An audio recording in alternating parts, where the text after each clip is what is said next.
Assalamualaikum warahmatullahi wabarakatuh.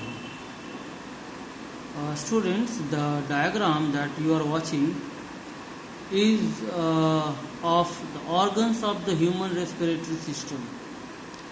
Organs of human respiratory system. And this is our today's topic. Organs of the human respiratory system.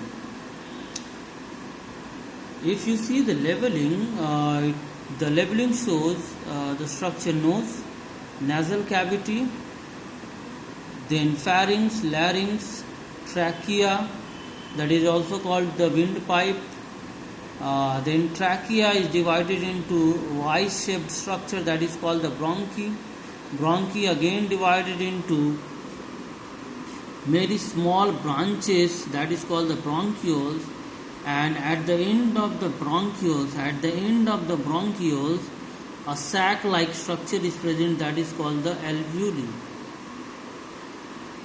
So all these structure, including the left lung and the right lung, that is the pair of lung, together make the organs of the respiratory system. That means respiratory system is human is consist of nose, nasal cavity, windpipe, bronchi, bronchioles, lungs and alveoli.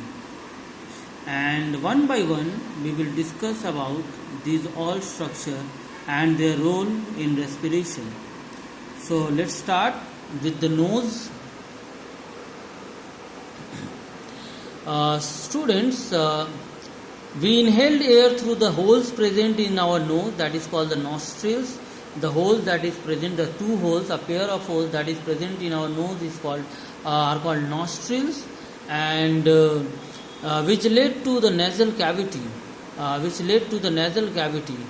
if you notice that the inner surface of this cavity, that is the nasal cavity, is lined with lined with the hairs and the mucus producing cell, the cells which are capable of making mucus, which make the nasal cavity sticky and moist, and this has advantage. Our nose is always sticky and what moist is having advantage. It's bad to keep your nose dry. Dryness of nose is not good for you and your body. The nose, the mucus and the hairs that is present in the nasal cavity make the nose moist and sticky, which traps the dust and the germs. Means lots of germs present in the air, including the dust and the termites and all the spores. So these hairs and the moist nose prevent the entering of these polluted substances, that is the germs, dust, termites, pollens, all these entering into the lungs. Now second one is windpipe, that is also called the trachea. After passing through the nasal cavity, the air enters into the pharynx, then it goes to the trachea or windpipe. Student, trachea is a tube-like structure, elastic tube-like structure. That means it can expand, extending down the length of the neck and partly into the chest cavity. That means they cover the entire part of the neck and some part of the chest cavity. Between the pharynx and trachea, student, means what? Between this one is what? This one is pharynx and this one is trachea. Between the pharynx and trachea, there is structure present that is called the larynx or voice box, and this larynx vibrate to produce the sound. Means what? You can also observe your larynx. Just keep your hand or finger. Just keep your finger below your neck and try to speak something. The maximum vibration, wherever you feel, you will feel maximum vibration.